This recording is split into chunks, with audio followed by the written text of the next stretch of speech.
So nandito tayo ngayon sa Barangay San Roque, San Pablo City. Yung way papuntang Santa Monica. Meron ditong bagong bukas na meriendahan na dinudumog, grabe. So kapihan din, tapos meriendahan. Ayan. Ito yan wow, ang ganda ng location nila. Tapos dun yan malapit dito sa Saba. Ayan, ito yung Saba, yun. Tapos eto yun, pabalik muna tayo, park tayo. Yun yung location nila, yun.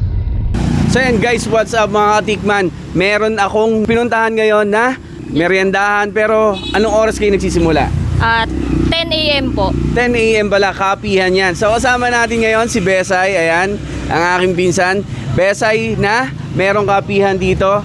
Syempre hindi yan YouTube, no? Hindi po. Talaga nag-training kayo. So yun, mura yung mga kape nila. Starts at 39 po. 39 pesos meron ko ng kape. So ito, bagong place nyo. Dati kayo sa basketball court ng San Roque, no? Opo. So sa mga malalapit po dyan, Santa Monica, San Rafael, kalimitan, mga taga saan yung pumunta dito?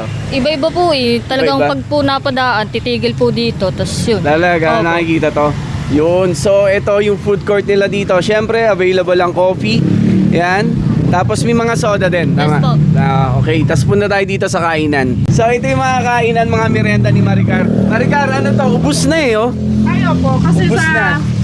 maghapon po kasi nauubos talaga agad. So ano yung mga yan? May kwek-kwek ako Kwek-kwek, nakikita. isaw, dugo, proben, butche. Okay. Ubus Mga, na yan. opo. Kita nyo naman ubus na. Hindi na siya umaabot na. Hindi na siya umabot. Pero marami ka pang ino-offer na iba. Ayan.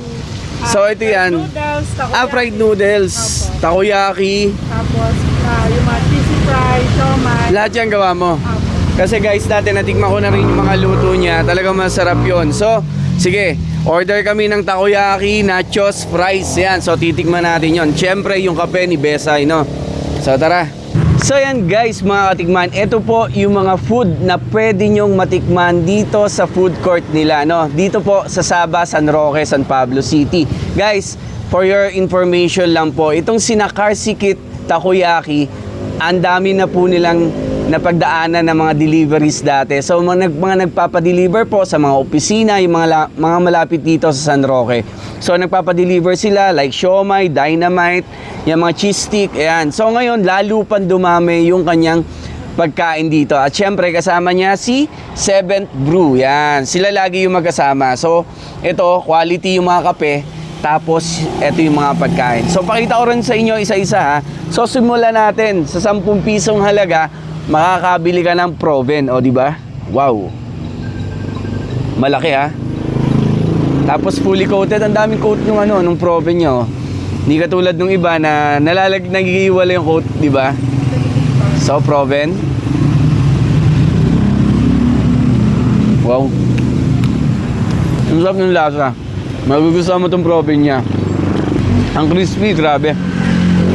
So, meron ding cheese stick. Ayan. May kasama mayonnaise. Guys, yung cheese stick niya 30 pesos lang. O, di ba? Perfect pang merienda. Kung tatambay ka dito, napakamura. Parang presyong bahay lang, di ba? Tapos, dynamite na malaki. Wow. Guys, 20 pesos pero hindi tinipid, napakalaki. At meron pang dip ha. Yun.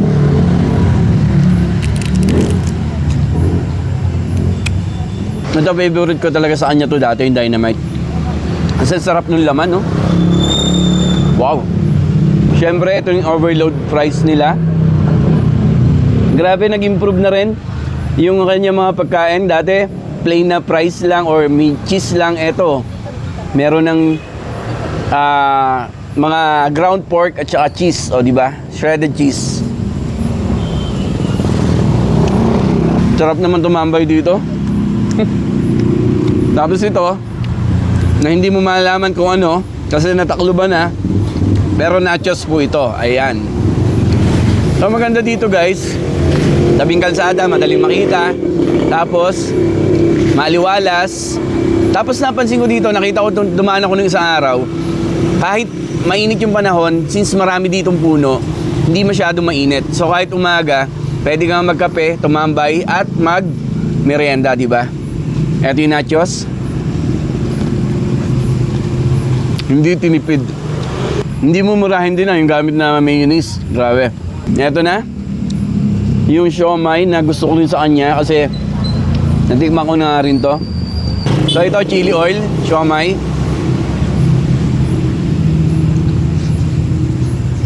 10 pesos isa lang yung siomai niya pero masarap pa. Isa pa.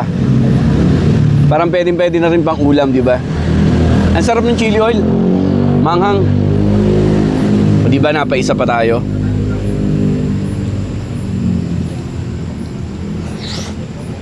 At meron din siyang inoki, mga idol. Ito, usong-uso yan, di ba? Ngayon, inoki. Yun. Grabe, ang daming pamimilian dito. Ako nung trip mo kainin, di ba?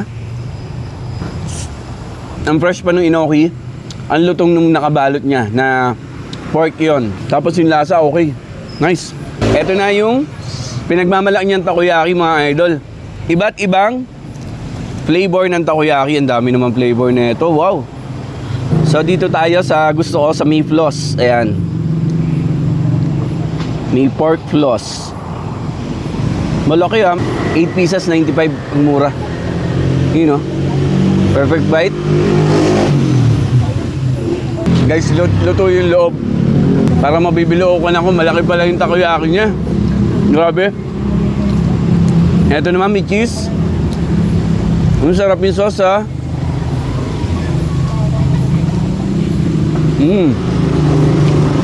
Mura nun, 8.95, di ba? At ito yung kanyang overload ng fried noodles. Grabe, ang daming toppings.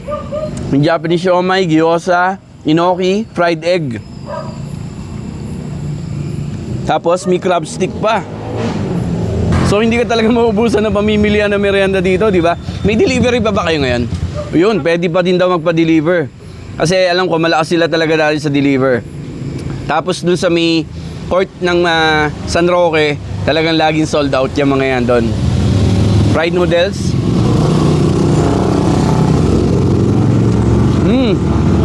Ang ganda nung yung noodles niya, manipis na manipis lang.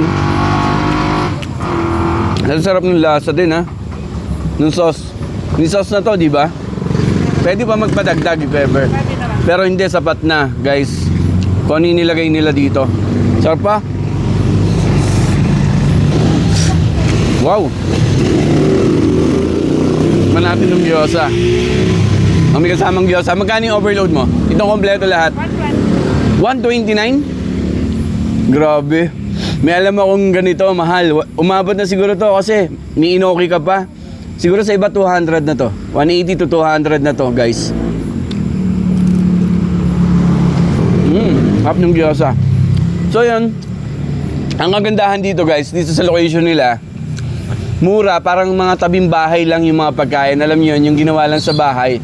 So, hindi ka magugulat sa mga presyo, hindi ka mamamahalan, pero masasarap yung pagkain ni Karsikit. So, yun, i-mention ko na lang yung page niya for more info or kung gusto yung magpa-deliver or kung ano yung bago niyang menu, no, ni Karsikit. So, tingnan nyo na lang yung page niya, no. So, syempre, hindi mawawala ang mga coffee ni 7th Brew. Ito yung Spanish latte. Ito naman, soda, hindi mawawalan. So, sa mga hindi po gusto magkape, available yung soda nila dito. Fruit soda. Yan, lychee soda to. Tapos, syempre, frap. Meron ding frap. Milo. Oreo latte. And non-coffee na strawberry latte. So, kung ayaw mo rin magkape, pero gusto mo latte, may non-coffee din sila, no? So, tiranin natin syempre ang gusto ko na Spanish latte. Actually, matagal ko na rin natikman to si 7th Brew. Lagi ko silang favorite din na kapihan. So, palibat-libat lang talaga sila ng place. Syempre, di ba? So, ngayon, meron na silang talagang place dito sa San Roque. Dito nyo na sila matatagpuan. Wow. So, tara. Kape dito, tambay, food trip. Ang dami mong pamimilian. At number 1, napakamura, mga idol. So sa mga malalapit po dyan, San Rafael, Santa Monica, dito sa Bagong Bayan, City Sub, ayan, Guys, puntahan nyo na at tikman itong food court nila dito. Ni na Carsikit at ni 7th Brew. Thank you!